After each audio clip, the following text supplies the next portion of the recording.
Olá, Adriana! Obrigada por você fazer essa live comigo. Eu estou muito feliz, muito que feliz. saudades, né? Faz tempo que a gente não se vê. Saudade! Faz muito tempo que a gente se vê. Eu fico imaginando que você deve estar até aqui de coisa e eu também. Nós Eu duas. imagino que os psicólogos, né, foram bem exigidos nessa pandemia, né? Eu acho que a Sem gente teve dúvida. vários profissionais que foram exigidos nessa pandemia, os psicólogos também, e ajudaram muito, né?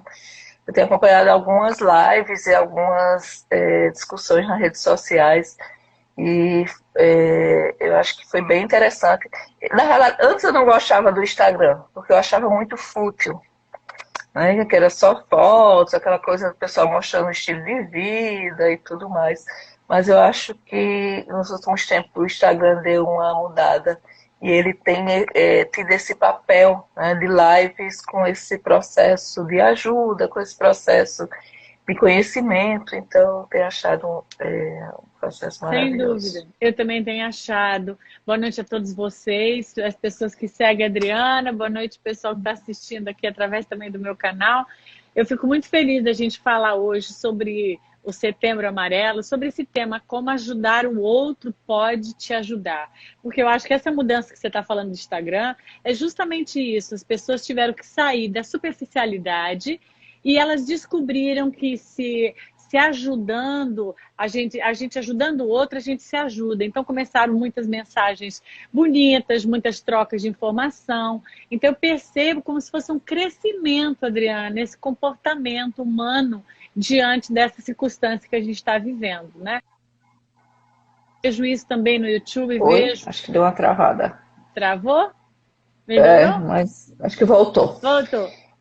Eu vejo isso em todas as redes, né? Essa melhora de um ajudar o outro, né? Por isso que eu achei esse tema tão importante. Como a gente ajudar o outro pode nos ajudar. E eu vejo essa sensação social, dessa preocupação com o próximo muito maior do que anteriormente. Então, esse Setembro Amarelo, como a gente fala disso, a prevenção, a importância da vida, eu acho que a importância da vida é um casamento com esse se ajudar e ser ajudado. Antes da gente começar, né? Que a gente já começou, mas nas outras lives, que eu estava falando, quem não sabe, eu conheci Rosana através das redes sociais, né? Em uma live também. A gente tem amigos em comum, né? Como Rossandro, Ariane, e isso nos aproximou. Mas, e assim, eu fiquei muito impactada já no final, quando eu soube a verdadeira história, a história, toda a sua história, né? Eu não sabia quando a gente começou a conversar. Porque as pessoas acham também que quando a gente fala, às vezes é muito teórico e tudo mais. Você escolheu essa trajetória de ajudar outras pessoas para te ajudar. Eu queria que, antes de qualquer coisa, você começasse a explicar resumidamente como foi esse processo e como isso te ajudou a superar esse momento tão difícil na sua vida. É verdade.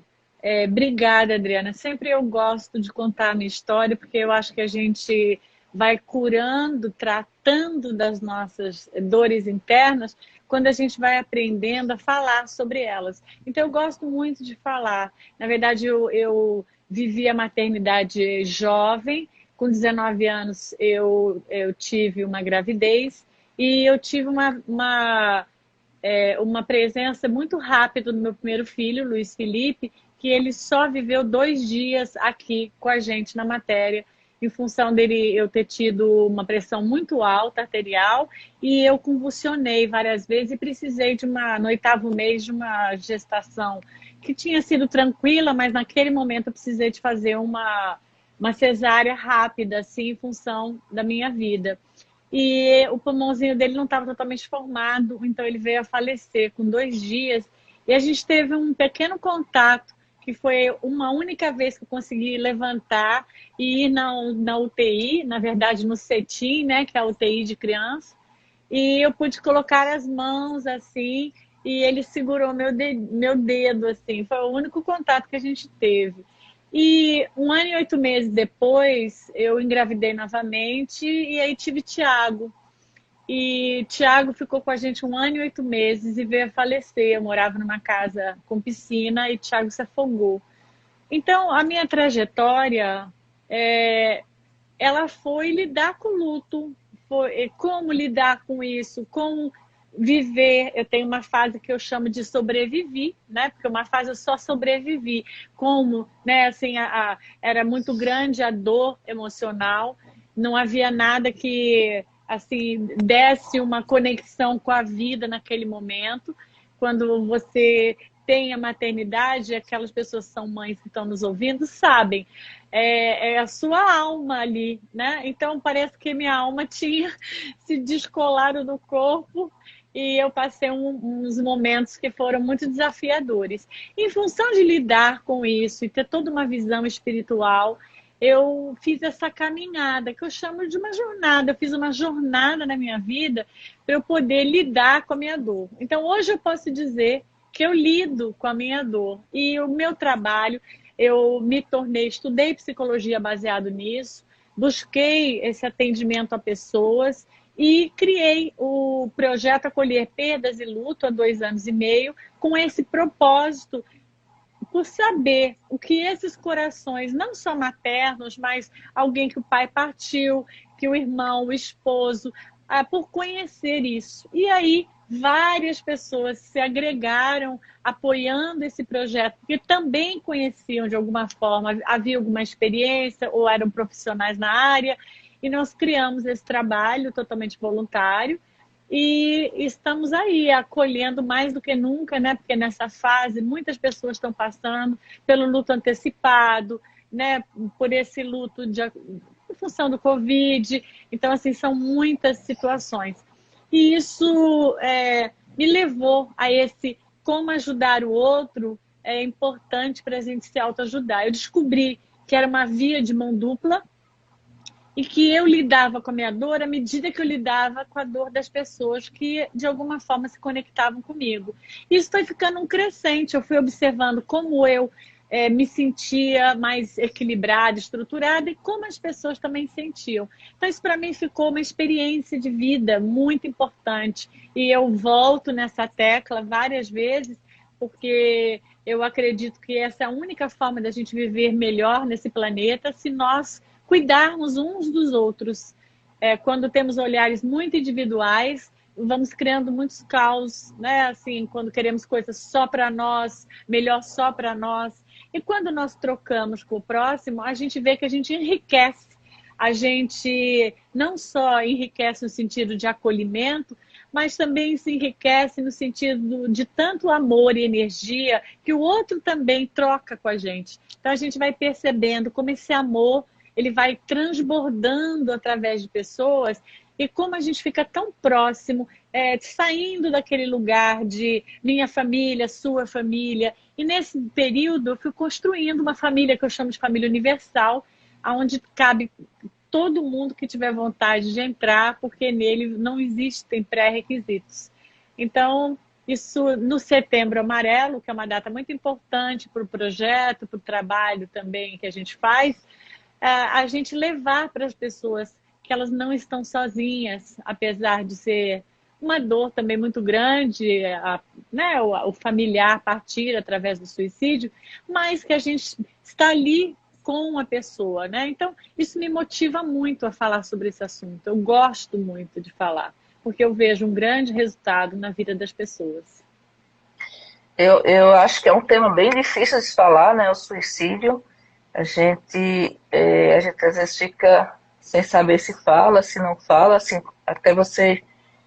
Eu passei uma experiência, tinha um funcionário de um hospital que eu conhecia, e ele tentou suicídio e ele não conseguiu, e aí eu fui tentar falar com ele, mas eu notava que tinha uma barreira, assim, e aí depois ele tentou novamente, terminou suicidando. Mas é uma situação difícil, né? Principalmente para gente que não é preparado, para gente que não é psicólogo. Lidar com a tristeza, com a perda é muito difícil. Eu lido com a perda dos óbitos fetais, dos abortos, né? A gente tem que comunicar uma informação, não deixa de ser um luto, uma perda. Mas o suicídio, querendo ou não, existe um tabu ali, você fica em dúvida como ajudar, se toca no assunto, quais são as recomendações atuais? Como a gente pode ajudar melhor? Como a gente pode identificar? Qual é o nosso papel como sociedade hoje? Eu penso que a primeira parte é validar essa dor. Como você mesmo disse, né? Você trabalha, eu acho que a gente faz um excelente match, porque nós duas trabalhamos em áreas onde a gente busca ajudar as pessoas a terem vida.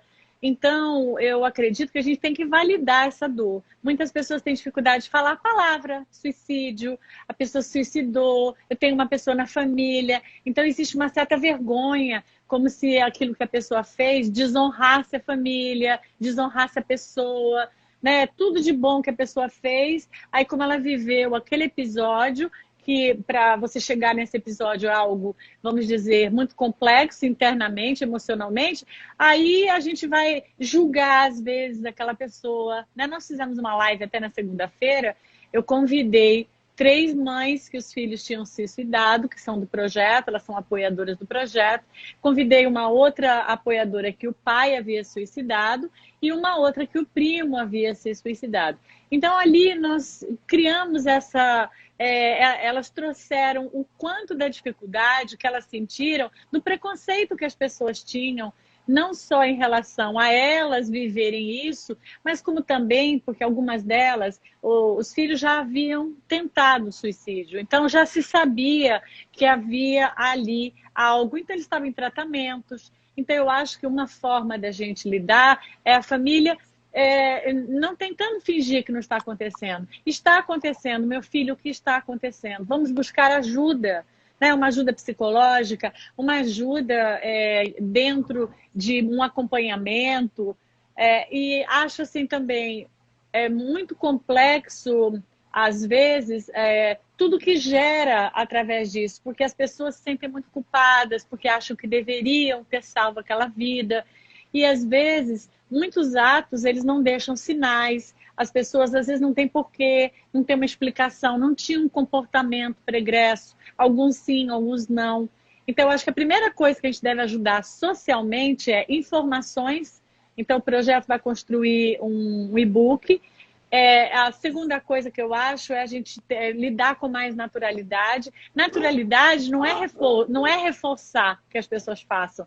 Naturalidade é validar que as pessoas passam por essa situação. E a gente sair desse preconceito, né? Desse preconceito de que essas pessoas mereçam menos ser acolhidas pelo tipo de condição que elas se encontram. Então, acho que ter uma conversa sincera com o seu familiar, com o seu amigo, como você disse, eu me aproximei do meu amigo, tentei ajudá-lo, saber o que a gente pode fazer, que tipo de atitude, porque às vezes cada pessoa vive num mundo diferente. Alguns se reclusam, né? Observar se há algo que se possa, dentro desse tratamento, a família se reunir e fazer diferente. Às vezes há, às vezes não há. Às vezes as pessoas são envolvidas em situações como drogas, em condições que às vezes a família não tem muito o que pode ajudar. Então, a gente sair desse lugar eu acho, de culpa, tanto de culpar a pessoa, né? Olha, como é que você está fazendo isso? Nossa, a família está sofrendo. A pessoa não está fazendo isso de propósito, ela está fazendo isso porque emocionalmente ela não está equilibrada, ela não está bem emocionalmente. Então, não adianta essa atitude, mas tem uma atitude de acolhimento, de compreensão, de muito carinho, de muito diálogo, de providências, todas as que forem do acesso das pessoas, né? E eu acho que muito diálogo. Então, isso é um primeiro momento que eu acho que a gente precisa ter como sociedade, sairmos desse tabu e validarmos. Entender que isso é um processo, né? Entender que eu vejo muito isso, tanto a culpa de quem cometeu o ato, como também a sensação de culpa daquela família, que tem que lidar com 2 sentimentos. Um sentimento que é a perda de alguém querido e a sensação de fracasso, como se não tivesse conseguido evitar. E nem sempre é possível, como você disse, né? Exato. E conversando com amigas, pessoas que vivenciaram isso, algumas contam que não haviam sinais e aconteceu, a pessoa não explicou, até hoje não se sabe. Então, essa culpa é algo que talvez num primeiro momento, todas as mães às vezes vivenciam isso. Mas isso não é uma realidade, né? Muitas vezes não tem nada de errado. Aquele garoto, aquele jovem, aquele adolescente, aquele adulto, né? Porque isso acontece em várias faixas etárias, ele foi acompanhado, ele teve amor, ele teve tudo que uma família pode oferecer. Mas, às vezes, internamente, às vezes por um transtorno, por uma condição psicológica, às vezes ele apresenta uma situação e muitas pessoas que apresentam, às vezes se fecham, elas não dividem, as pessoas em volta nunca nem ficaram sabendo que havia nada de diferente com aquela pessoa, porque ele nunca comentou, nunca, né? Então, a gente precisa entender isso, não colocar isso numa caixinha e achar. Então, eu acho muito interessante também como as pessoas reagem com muita curiosidade. Então, várias pessoas que eu conheço que passaram por essa dor, essa experiência, elas contam que as pessoas queriam saber por quê, o que tinha acontecido, se a pessoa era gay, se a pessoa era envolvida com drogas. Então, as pessoas queriam uma justificativa. Então, a pessoa se sentia como num inquérito. Então, eu acho que nesse momento, socialmente, o nosso comportamento tem que ser de muito respeito, mostrar para o outro que a gente está ali para eles, para escutá-lo, para dar o ombro, para aquilo que a pessoa achar que seria necessário, ficar com ela poder chorar com você, mas não necessariamente a pessoa se colocar num lugar onde ela vai ser censurada, onde a gente vai tentar entender o porquê de qualquer jeito. Então, a gente tem que controlar essa curiosidade ou achar um culpado, que também não é necessário. Eu vejo muito esse sentimento de culpa, eu às vezes tenho muito cuidado. Quando a gente vai fazer exame, então existe muito... Por exemplo, dou o diagnóstico de um aborto, a mãe quer logo saber se foi algo que ela fez que causou aquilo, né? Quando a gente sabe que geralmente não é, que o aborto é inevitável. Então, a mãe, ela tem essa sensação de culpa. E como a gente pode trabalhar isso, né? Então, nesse projeto, como é que vocês trabalham essa sensação de culpa? Adriana, eu acho que a forma da gente trabalhar com a culpa, eu acho que o princípio de tudo é a gente entender a nossa humanidade. Porque às vezes a gente fica num lugar, onde parece que a gente tem controle sobre tudo. E esse lugar, ele não é real, porque várias coisas acontecem que são totalmente fora do nosso controle. Às vezes uma má formação, será que eu comi? Será que eu fiz aquilo? Não. Às vezes né, uma coisa genética. Então, assim, a gente tem que sair desse lugar de que, por sermos mães, por exemplo, acharmos que somos super-heroínas, né? Então, que a gente tinha como evitar qualquer coisa. Isso não é a realidade. Existem várias coisas que a gente não tem controle sobre elas. Então, eu acho que aceitar a sua humanidade, esse seria um ponto primordial. Aceitar que aquilo que você vive faz parte de um universo humano, onde coisas que você gosta podem acontecer e coisas que você se entristece podem acontecer também. Então, acho que esse ponto ajudaria a gente sair desse lugar de eu tinha que ter feito alguma coisa. A gente vê, por exemplo, na época da minha avó teve, sei lá, 14 filhos, né? Criou 10. Era comum, ela teve filhas não, mas teve enteadas que morreram no parto. Era comum a mulher morrer do parto. Abortos nem se contavam, né? Filhos que não tiveram, que morreram antes de fazer 1 ano, também era uma coisa constante, né? Isso foi diminuindo. Hoje a gente tem as famílias que têm 1 ou 2 filhos, né? E acho que é isso. Eu acho que quando você termina achando, programando que vai ter 1 filho ou 2 e que aquilo vai ser daquele jeito, né? Então isso termina gerando algumas frustrações. Você tem visto um aumento do número, como psicóloga, do número de depressão materna, associada a perdas, a insucessos, como se aquilo fosse controlável, porque às vezes eu percebo isso. É difícil você dar hoje uma notícia de aborto, por mais que seja uma coisa que existe uma chance quando você engravida, porque às vezes seu útero não está pronto, você está muito jovem, mil causas, é uma estreia, é um processo, uma gravidez é um processo complexo, onde se junta uma célula com o conteúdo genético de uma pessoa totalmente estranha com a sua e você vai gerar um ser completo ali. Então, assim, a chance de dar errado, se você for ver, se você fosse fazer uma máquina tão complexa como o ser humano, a chance de dar errado seria muito alta. Então, eu acho que o sucesso, a quantidade de abortos que a gente tem é muito baixo relacionado com a complexidade. Mas eu percebo que, claro, ninguém quer passar por isso, né? Mas eu percebo que existe uma revolta, assim, nessa, não há uma boa aceitação. É como se fosse um processo que tivesse que dar 100% certo, né? Será, Adriana, que eu fico pensando, né? Não tem a ver, eu fico pensando no seu projeto, né? O projeto que você tem feito. Será que a gente também não pode olhar e ver como a sociedade vem de uma ideia de que a gente tem que ser feliz o tempo inteiro, assim, que a gente tem que nada pode dar errado, a gente não pode ter problemas, o ser humano parece que tem menos tolerância às dificuldades, porque a vida são desafios, a gente vai viver inúmeros desafios diferentes. Você vê os desafios genéticos, você vê os comportamentos maternos, eu vejo também os desafios das dores que as pessoas vão criando a partir e quantas vezes elas ficam aprisionadas naquela porque elas não aceitam que foram despedidas. Todo mundo que entra no emprego pode ser despedido, que elas não aceitam que o casamento terminou. Sim, mas todo mundo que se relaciona pode continuar junto, mas pode em algum momento um dos dois querer romper.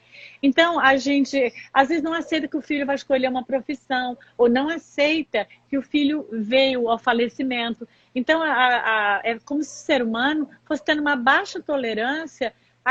Quanto mais a medicina avança, mais o conhecimento avança, a gente salva mais vidas, né? Porque você vê, tinha um monte de aborto na época de sua avó, porque não tinha recursos médicos, na verdade. Olha hoje as vacinas, os laboratórios, os atendimentos, os aparelhos.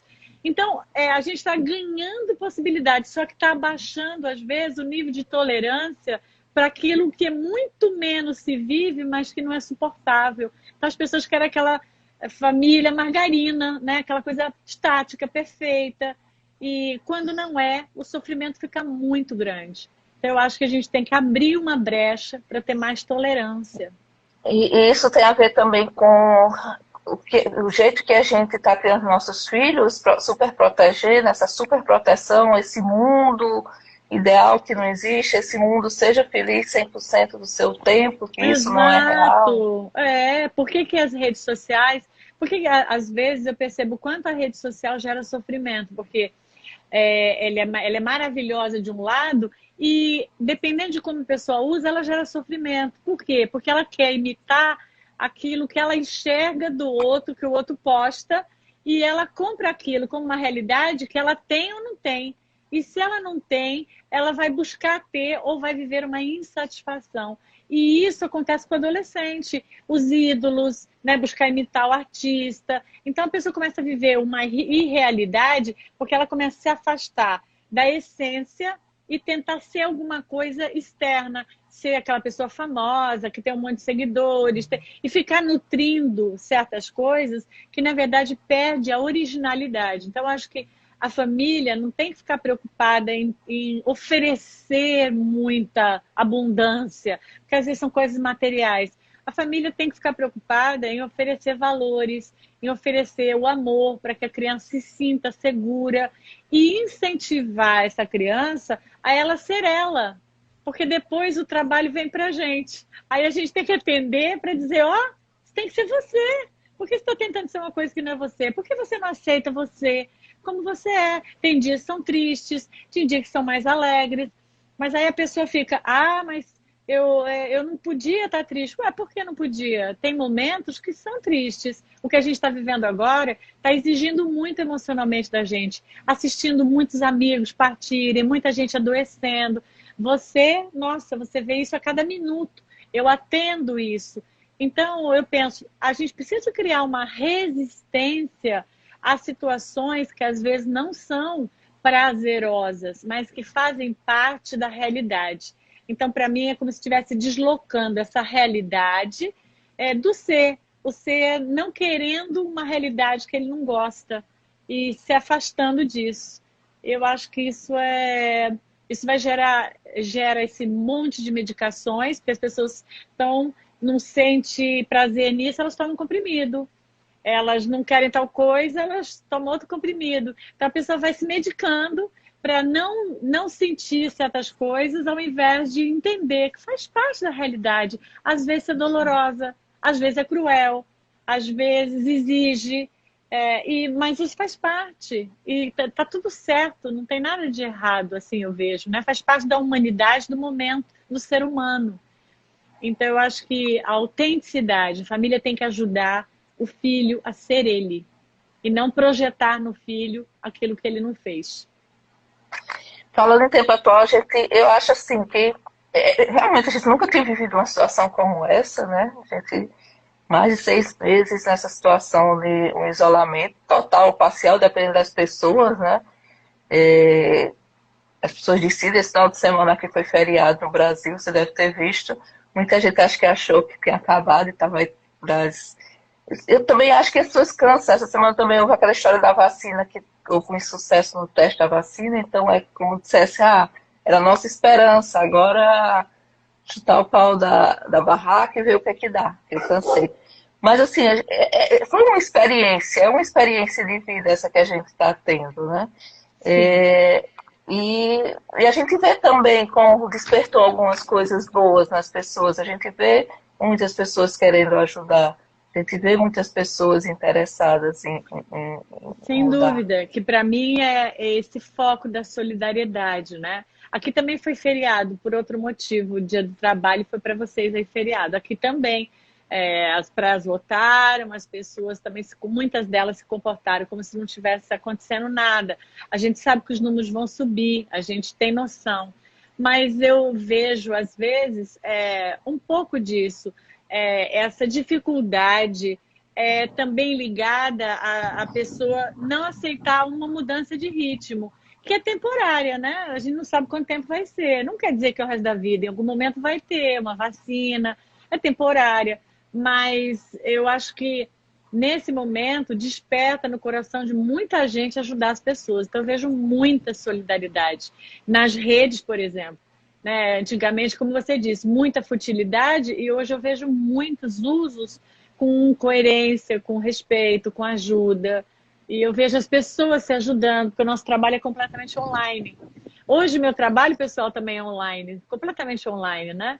Então, eu vejo o quanto isso possibilitou a gente chegar na casa das pessoas, a gente poder levar alguma coisa através do celular dela, do computador dela. Então, eu acho que a gente também deu esse passo, onde isso era muito mais restrito, muito mais inibido, temeroso, e hoje as pessoas estão aceitando com naturalidade, né? Eu gosto disso. Então, Não, e era assim, por exemplo, televisão, você não conseguia colocar tudo na TV, então os conteúdos eram escolhidos. Hoje a pessoa escolhe. Ainda vejo muita gente escolhendo futilidades, mas eu acho que a gente está num processo de avanço, né? Então eu acho que isso é um processo de avanço que a gente vai conquistando. Então cada um busca a informação que se sente mais segura ou se adequa mais àquilo ali. Também às vezes eu acho que as pessoas procuram um pouquinho de futilidade para descansar a cabeça, né? eu acho Então que faz parte de uma terapia. o Netflix é uma terapia em muitos momentos, né? Você conversar, fazer um Zoom com os amigos, a gente vai tendo que encontrar possibilidades e a gente se adaptar. É complexo não abraçar, não estar todos os fins de semana junto, tudo isso faz parte. Mas eu penso também que isso faz a gente dar valor ao que a gente tinha disponível, abundante. E agora eu moro num lugar aqui que quando eu fui caminhar, tem um lugar onde moram as pessoas idosas, assim, próximo da minha casa, um ambiente, né?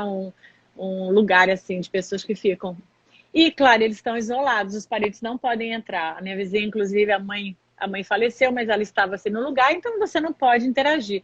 Então eu achei a coisa mais linda. Eu e meu esposo andando, eles estavam, um casal, que um deles devia ser o filho ou a filha, do lado de fora, em pé, e a senhora na janela. Eles no celular e a senhora no celular lá dentro. Eles se vendo pelo vidro, né? E eu achei, e fazendo uma visita para ela, porque eles não podem entrar.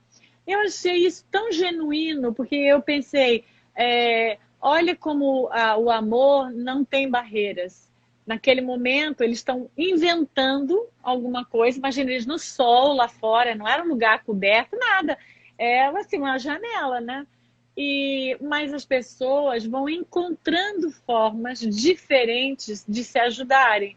Né? Hoje as pessoas, quando ficam doentes, alguém leva a comida pela na porta, vai criando, né? Eu fiz aniversário, eu ganhei presente que veio pelo correio, porque a pessoa não podia me entregar, então eu recebi o presente pelo correio, né? Então, assim, nós vamos criando sempre possibilidades. Então, eu acho que nesse momento, esse convite está fazendo com que a gente perceba que o valor da gente se ajudar, mas o valor que tem o amor, porque saiu muita coisa, né? A gente se distraía com muita coisa e essas distrações meio que sumiram. Então aí você começa a pensar o que realmente é prioridade na sua vida. Aí você fala aquelas pessoas que você ama, ajudaram um ao outro, os valores deram uma, sabe, acenderam esses valores, buscar um sentido na vida, né? Porque a gente começa a perceber que aquelas distrações parecia que nos dava uma vida recheada, mas quando elas saíram, a gente percebe que a vida recheada são as relações, os vínculos afetivos que a gente teve competência de fazer ou que a gente está construindo agora, né? Então, realmente, eu acho que é um momento muito rico para o ser humano. Eu mudei algumas coisas, sabe? Assim, o convívio com a família aumentou bastante. Então, como todo mundo, minha filha está assistindo aula em casa, meu marido é de risco, não pode sair, então a gente procura toda noite assistir séries ou conversar. Na sexta eu não trabalho, na quinta a gente já se senta, toma um vinho ou bebe uma caipirosca. Ai, Então, assim, eu acho que a gente, isso. em algumas coisas, a gente melhorou também. Eu confesso que eu não sei se é porque eu trabalho como médica, né?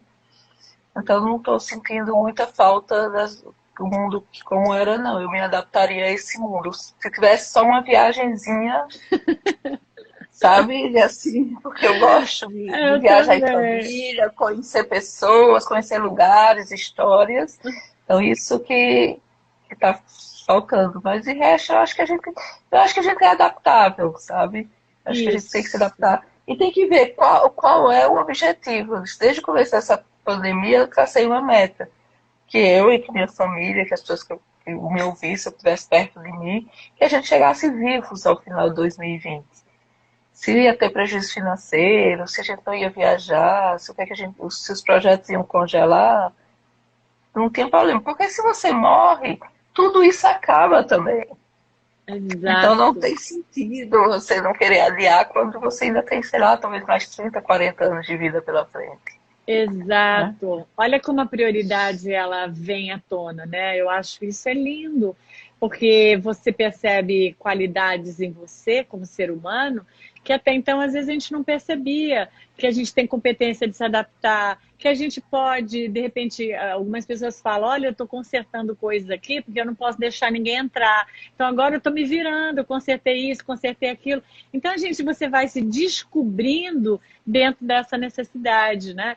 A gente aqui, eu moro há 22 anos aqui nos Estados Unidos. Então, para mim, ter uma auxiliar diária nunca existiu aqui. Não é possível.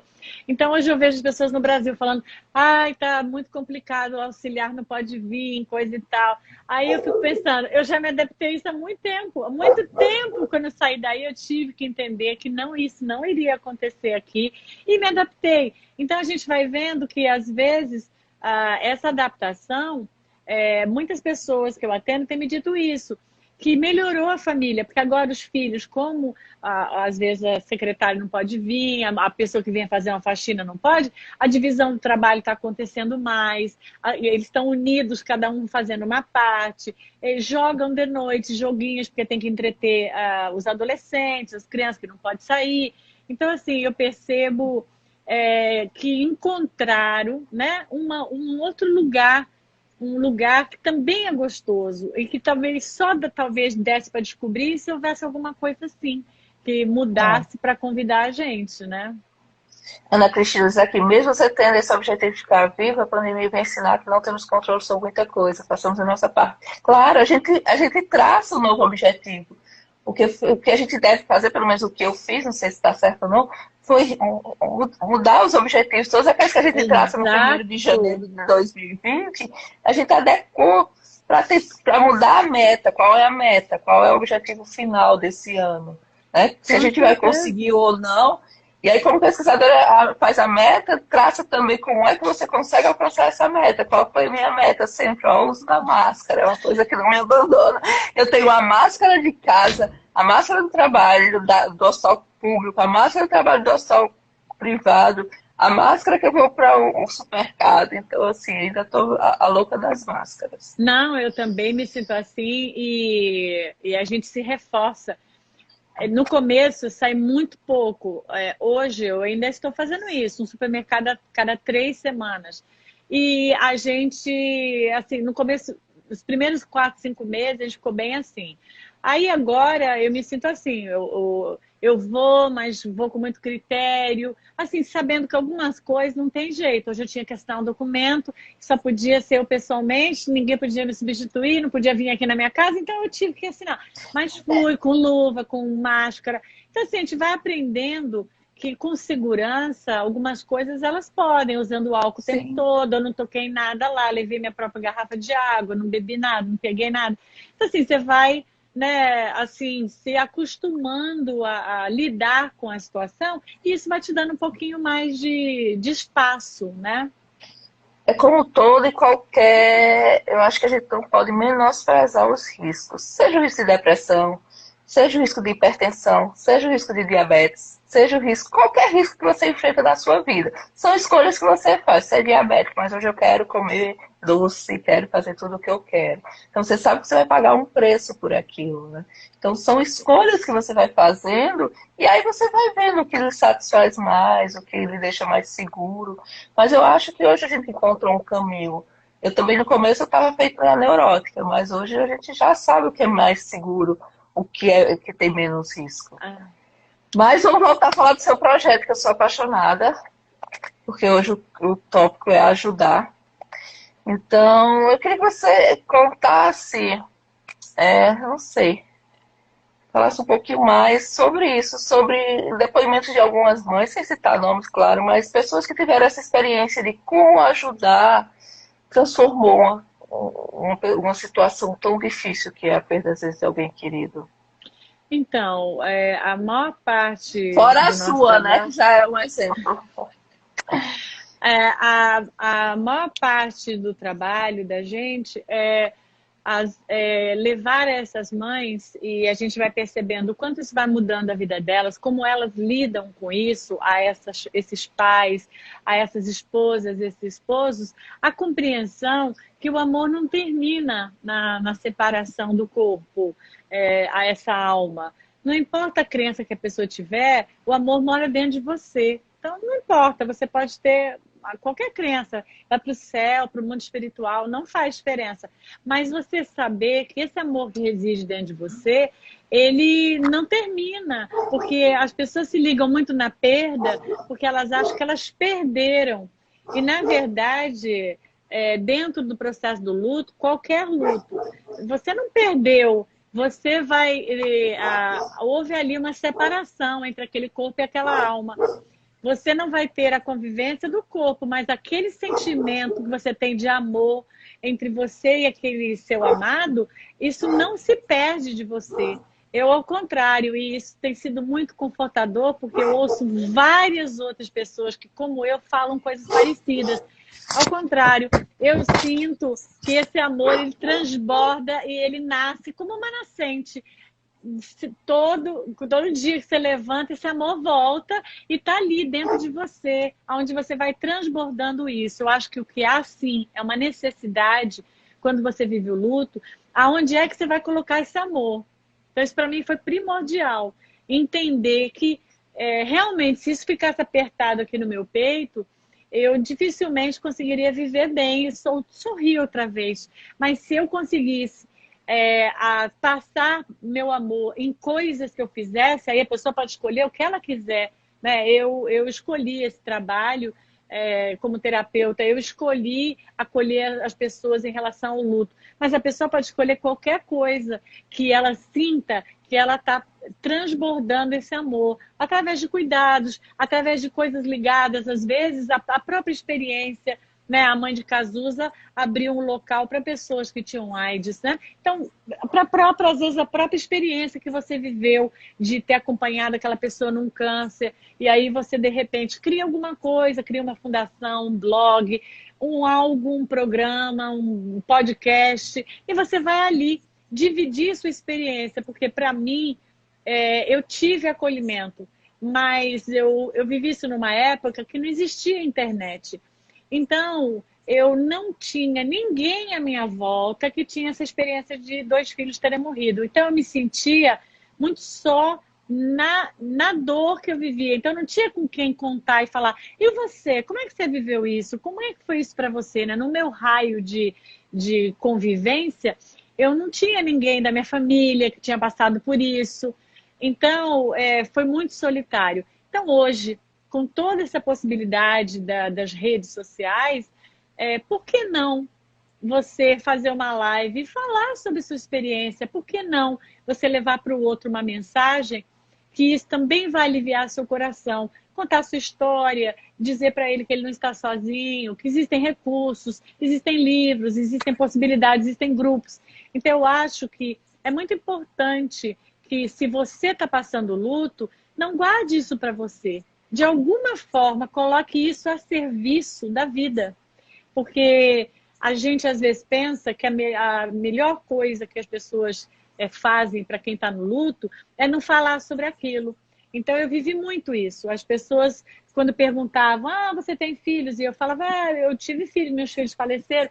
A pessoa ficava muito desconcertada e ela ficava pedindo perdão. Desculpa, olha, eu toquei nesse assunto, eu não queria.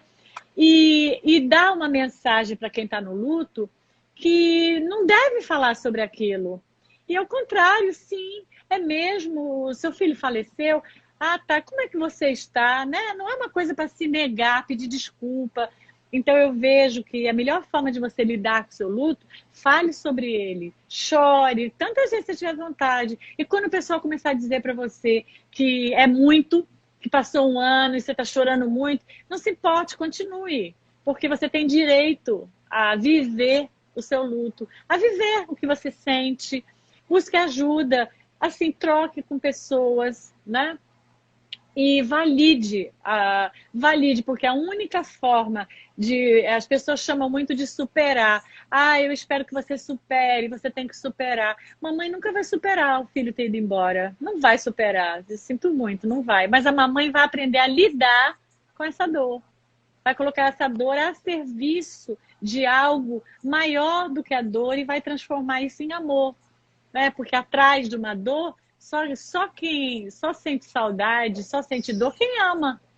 Então, atrás disso é o amor. Então, você vai reconfigurando essa dor e vai transformando ela em amor. Então, hoje, ajudar as pessoas faz com que você sinta a presença do seu ente querido. Como é que você não vai sentir? Você vai falar sobre ele, você vai lidar, você vai lembrar de memórias, você vai trocar com pessoas. Então, as lembranças, elas não são dolorosas, elas são maravilhosas, porque são momentos de amor fantástico que você viveu. Então, a morte não tira tudo de maravilhoso que você viveu com aquela pessoa. Então, isso é muito importante. Eu acho que isso é um primeiro passo assim, que você pode. Valide completamente. E não se importe com como os outros reagem, porque eu entendi nessa jornada e convivendo com outras pessoas também, que as pessoas que nunca viveram, às vezes elas não sabem como te acolher, elas não têm experiência. Então a gente não pode ficar chateado porque o outro não está dizendo o que você gostaria. Você tem que entender, o outro está fazendo o melhor dele também. Então eu nunca deixei de validar o auxílio que as pessoas me deram, não importa de que jeito, do jeito que for possível, mas todos tinham uma boa intenção por trás deles. Então, eu acho que os dois lados, é muito bom trabalhar assim com esses dois lados. Eu buscando entender mais como acolher alguém que está no luto. Olha, hoje, não tem ninguém, provavelmente, que você que a gente hoje conecte aqui, que já não tenha passado por alguém que está com Covid, que foi internado, ou então que veio a falecer. Então, aprender hoje a acolher, para mim, é primordial. Tanto que eu criei até um programinha novo, porque eu faço um treinamento ao acolhedor, mas eu criei um programa novo que eu estou chamando de Minutos do Acolhedor, onde eu estou trazendo vários pontos que eu acho primordiais para a gente poder acolher o próximo. Então, eu acho que para as pessoas que estão vivendo luto, sejam autênticas, se deem esse espaço, porque tudo que você não fizer por você agora, você vai ter que fazer depois. Vai ficar aqui dentro, apertado. Em algum momento lá na frente, você vai precisar de lidar com isso. Difícil. E outra coisa que eu acho também que o que importa são os bons momentos, né? Então, as grávidas me ensinaram muito isso, que às vezes você teve aquele filho por uma gravidez, às vezes você teve aquele filho por um dia, às vezes você teve aquele filho por um mês enquanto sabia que estava grávida antes de abortar. Mas a pergunta que eu sempre faço, às vezes quando elas estão tristes, eu converso um pouco, e eu pergunto, vai ficar do mesmo jeito? Isso mudou alguma coisa na sua vida? Então, é como se aquele ser, ele tem uma função ali. Ele pode ter vivido um dia, ele pode ter vivido 100 anos. Qual é esse papel que ele deixou na sua vida, né? Eu acho que isso a gente tem que se perguntar. Que papel aquela pessoa deixou? O que ela trouxe, né? Para mim foi o despertar do coração generoso. Então, essa busca de despertar o coração através da maternidade. A maternidade traz isso, essa possibilidade desse amor incondicional, né? E quando você vive isso, eu também tive uma partida neonatal, meu primeiro filho foi neonatal, e você entende que com 1 minuto de gravidez, aquela mãe ama. Então, e aquilo que ela sente, aquilo mudou completamente a minha vida. Quando as pessoas se preocupam e falam assim para mim, mas eu estou preocupada porque eu nunca mais vou ser a mesma. Eu digo, não, não vai. A pessoa, não, não, não vai. Mas está ótimo, você não precisa ser a mesma. Você vai ser a pessoa nova depois de viver essa experiência. Isso vai te amadurecer, vai te tornar uma pessoa com mais consciência. Você vai entender mais, você vai se cuidar mais, porque você vai ter que entrar em contato com muita coisa sua interna. Então, é verdade, você não vai ser mais a mesma pessoa, porque a gente está passando por um processo de transformação quando a gente vive. A gente nunca mais vai ser o mesmo depois da pandemia. Graças a Deus, muita coisa vai mudar. A gente não sabe muito tudo. Depende de como cada um vai direcionar a sua vida. Mas para muitas pessoas está sendo uma mudança muito grande do destino delas, porque elas estão amadurecendo com essa possibilidade. Então, acho que a gente não tem que se preocupar em voltar a ser o mesmo. Nunca mais vou ter aquela mesma alegria. Aquela não, mas pode ter outra. Eu nunca mais vou ter aquele mesmo sorriso. Sim, mas pode ter outro. Então, para mim, eu nunca me preocupei em voltar a ser a Rosana que eu era antes. Eu fiquei grata de poder ser a Rosana que eu era depois. E ficou ótimo desse jeito, porque eu fui me forjando, me trabalhando, né, lidando com a minha dor, e eu me transformei numa pessoa que eu gosto do que eu sou hoje. Eu me sinto satisfeito com a pessoa que eu sou, mesmo sabendo que tem milhares de coisas para trabalhar em mim, mas não tem importância, eu sou humana.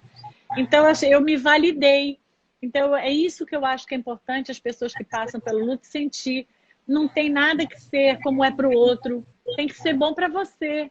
Encontre você um jeito, uma prática. Se é religiosa, busque na religião. Se é na ciência, o que quer que você se sinta melhor na meditação, na terapia, algo que vai fazer você se sentir conectado, né, com você e a vida. E isso eu acho que não tem como você amar alguém e desconectar da vida, porque o amor jamais vai sair de nós.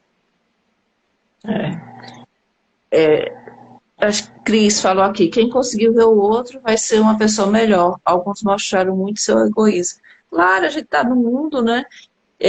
Se a gente for pensar, pouco tempo atrás, a gente escravizava pessoas porque tinham cor diferente da pele.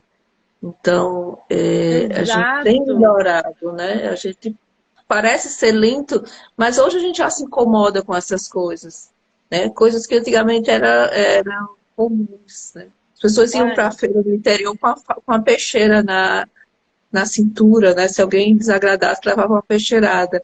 Então, assim, a gente tem visto o mundo tem melhorado, né? Aí a gente percebe mais os egoístas, né?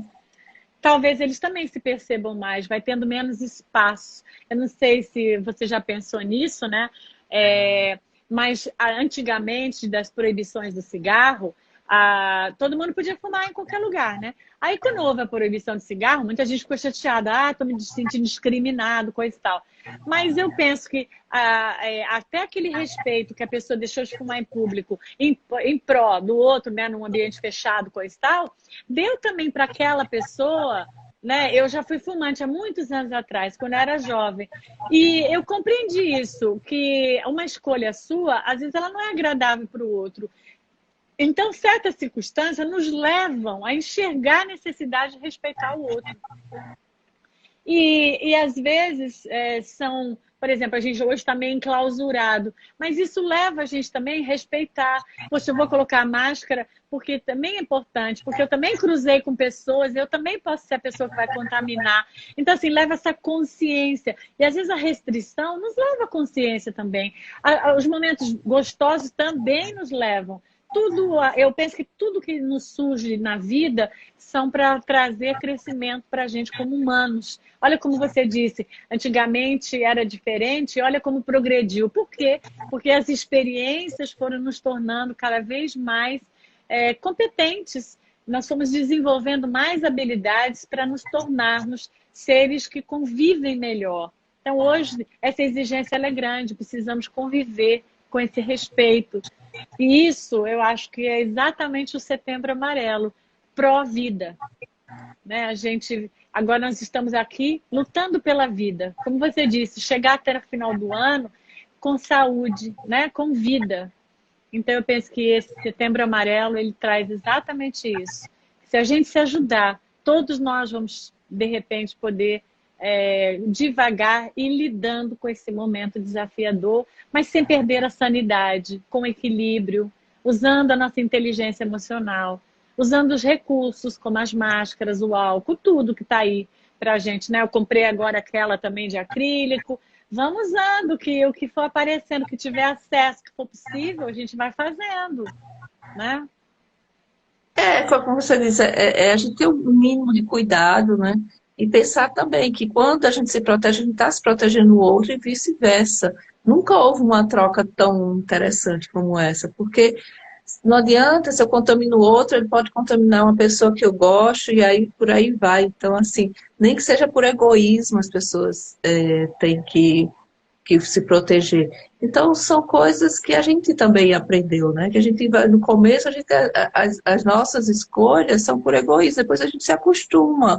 E aí isso vai moldando novos hábitos. Com certeza, a gente, antigamente, depois da gripe, da grande gripe lá, da gripe espanhola, todo mundo usava lenço, a gente perdeu esse costume, né? A gente ficou muito mal educado em termos de etiqueta respiratória. Hoje a gente vai voltar a ter, pelo menos, mesmo que não use mais máscara, com o tempo que acabar a doença, a gente vai ter um cuidado maior, espirrar.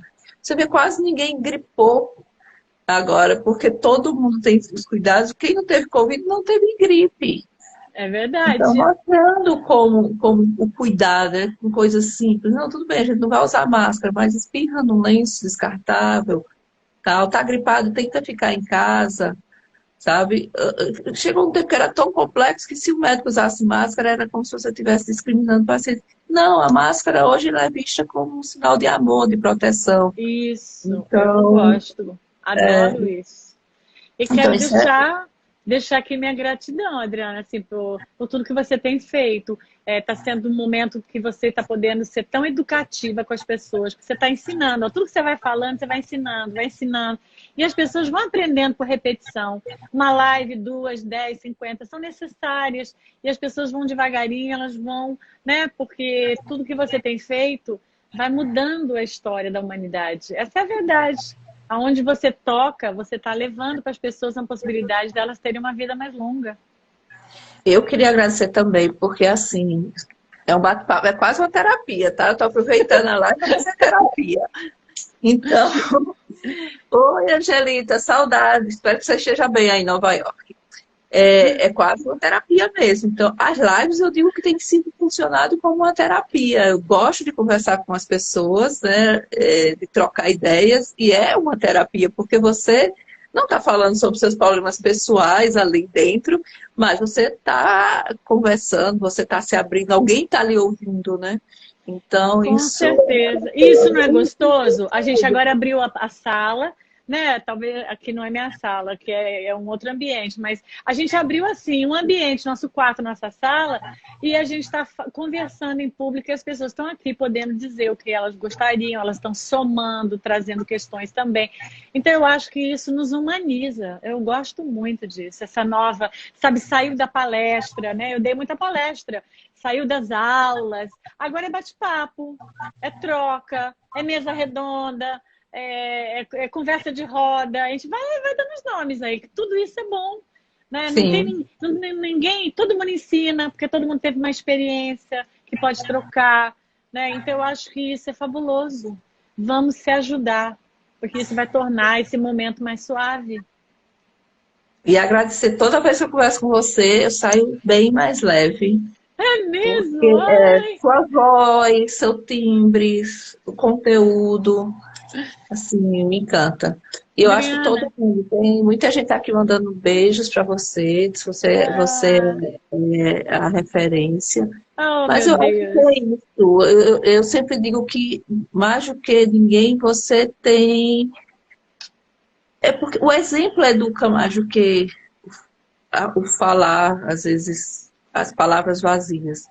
Então, assim, ouvir de quem já passou por uma situação difícil, que existe sim vida após uma situação difícil, Sim. consola mais. Sim, e uma vida transparente e verdadeira, porque isso foi aonde eu me encontrei. Não criar máscaras, não ter medo da minha fragilidade, porque todo mundo que agora, nesse momento, está passando pelo luto, está vivendo um momento de fragilidade. Todos nós estamos vivendo um momento de fragilidade pelo medo que estamos sentindo, né, da situação. Então, não tenha medo de ser frágil, porque você tem que ter muita coragem para assumir suas fragilidades. Sim, Então, vamos deixar com que tudo isso faça parte da nossa vida, né? Que a gente possa ser autêntico. muito. Adriana, muito Beijos amor pro grandes. seu coração, muito Até amor a para você. próxima. A gente tem que se Ó, encontrar pelo menos uma vez por mês. eu acho. Então vamos combinar. Se você disser que você pode, eu já estou dizendo para você que eu posso. Tá bom, então. Então vamos marcar. Beijo no seu coração. Beijos. Obrigada.